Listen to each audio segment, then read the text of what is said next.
I keep asking myself why stories like this don't make national news. I've come to answers. I'm gonna let you guys, answer for yourself. But today we're gonna be looking at a terrible tragedy that happened over the weekend.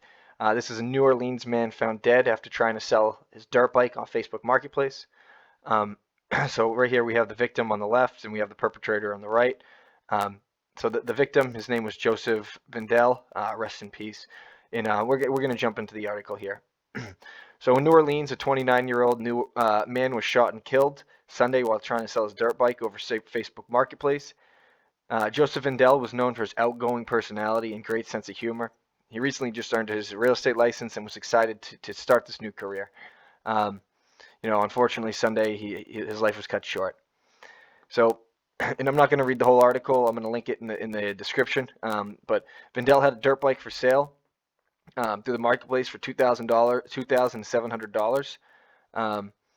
Mr. Vindel left to sell this in Harvey, Louisiana, and he never returned home from the transaction.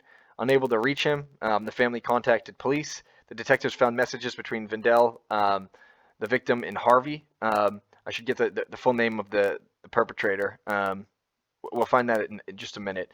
But anyway, pretty much they found that there were texts between these two guys, Vindel and Harvey, for the transaction.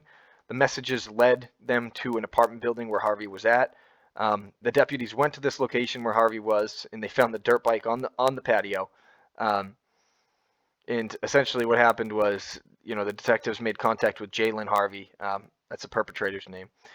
Harvey was arrested Monday morning for the murder. He admitted to it. So the big question right here, the article is asking us, why did Harvey decide to shoot? Well, I think the answer is he determined that used dirt bike was worth more than Vindel's life.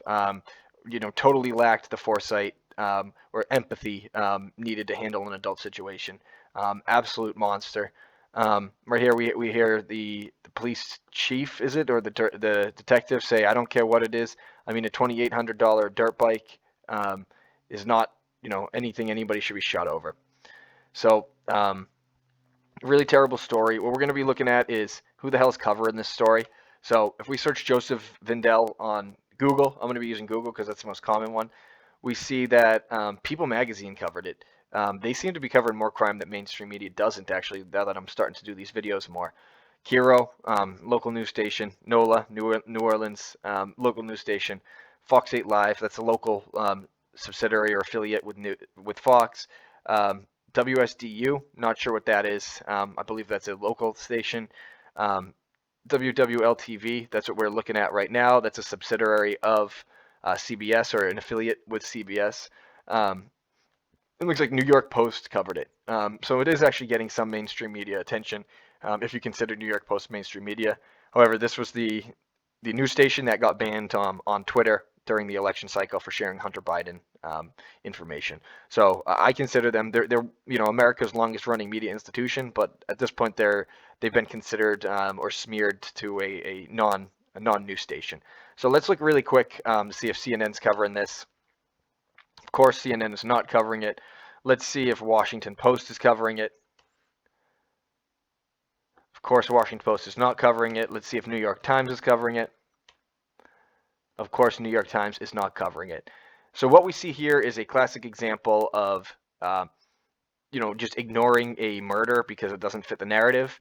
This poor guy, Vindel, I believe Joseph Vindel, sorry, I'm just still in shock, was killed and not even getting any attention on the mainstream media. And I think the answer right there is because he's white and the perpetrator was black. I'm going to say it straight up. It's infuriating, and more people are starting to notice this. I hope you guys, learned a little bit of something for this video.